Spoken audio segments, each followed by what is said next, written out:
How do you know a false Christ? How do you know a false prophet? Now let me say this. A false prophet is not the one that prophesied something that did not come to pass. Else, Jonah would have been a false prophet. Because Jonah said this will happen. It didn't happen. Why? Because God changed his mind. There's a difference between a prophet prophesying falsely. There's a difference between a presumption or a presumptive prophet who is presuming. A false prophet is a completely different thing. A man of God in the office of a prophet who is presumptuous is not a false prophet. A man of God who uses his prophetic to manipulate is not necessarily a false prophet. A false prophet means this is not a prophet, and the spirit that is at work in this man is not of God. If the spirit that is at work in a man is of God, then he's not false, but he could prophesy falsely. So before you begin to brand everybody false, don't do that. First of all, it's not even in your office to determine who is real or who is false. Are you real?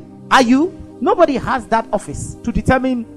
There's no class captain in Christianity who determines who is real or who is false. You have no business, no rights. No man of God has any office or authority to determine the word of truth, because it is the Lord that reveals it. The thing that Paul came to teach, he said, I did not get it from any man, meaning neither Peter, James, and John taught me this thing. He said, but by the revelation of the Lord. So if Paul should come and begin to talk about being caught up and the Christ man, Peter didn't teach Paul, John didn't teach Paul.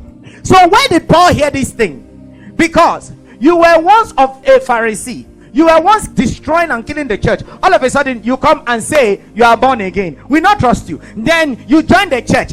For years you submitted. Now we have sent you to go and preach the thing we are preaching. You go out and you say God gave you a different message. That's the story of Paul. You say God gave you a different message. You say you were caught up. Where were you caught up to?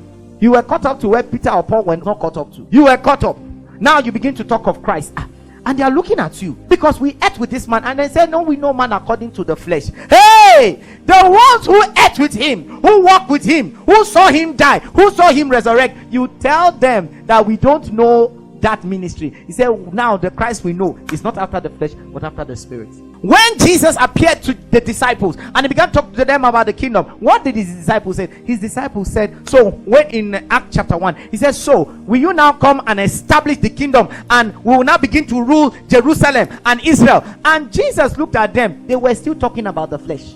Now Paul comes and say, flesh and blood cannot inherit the kingdom. The kingdom that Jesus taught us, the completion of all they got from what Jesus said was that they were coming to rule Israel. Now Paul comes to say flesh and blood cannot inherit the kingdom. So meaning all the things that you thought was what Jesus was saying was nonsense. Paul, how many times did I call you?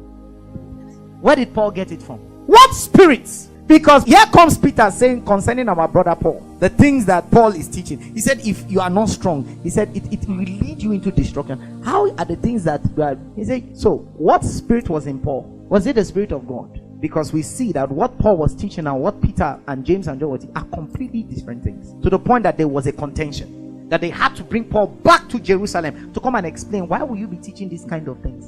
And Paul explained that this one was the grace of God given unto me, unto the Gentiles. And they say, okay, you go and preach your thing, let us preach our thing. That was the church in that day.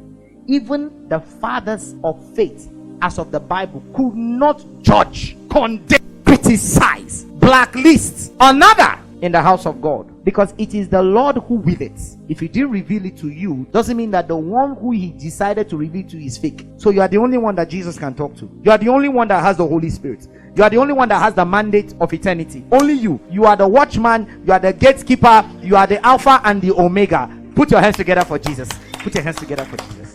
You have done well.